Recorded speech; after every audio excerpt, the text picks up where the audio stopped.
野花了，人大了，難得放肆地笑，才會懂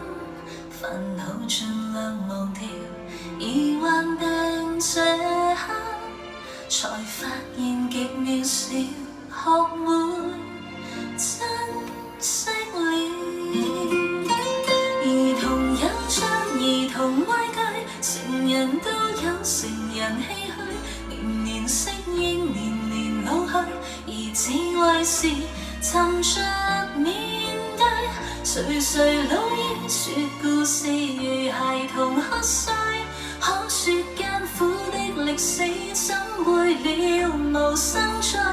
人群裏為人群顧慮，逃離總有逃離空虛，時而走近時而遠去，誰散與聚都居於心裏，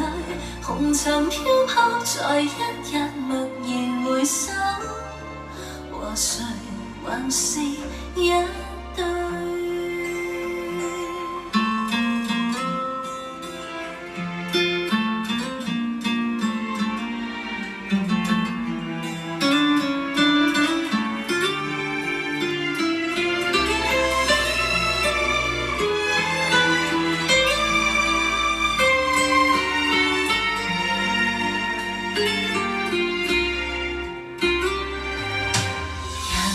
大了，難得放肆地笑，才會懂煩惱盡量忘掉，而患病這刻才發現極渺小，很遠都不重要。兒童有着兒童畏懼，成人都有成人唏噓，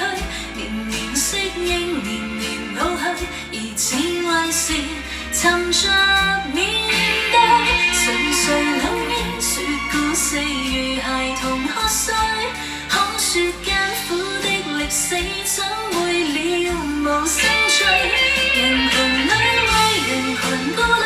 逃離總有逃離空虛，時而走近時而遠去，誰散與聚都居於心裏，紅塵飄泊在一日驀然回首，和誰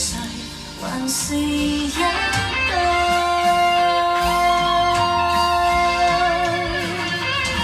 塵世內誰無畏懼，誰無心碎，誰無唏噓，年年適應，年年老去，而智慧是沉澱精髓，年年跨過挫折後驀然回首，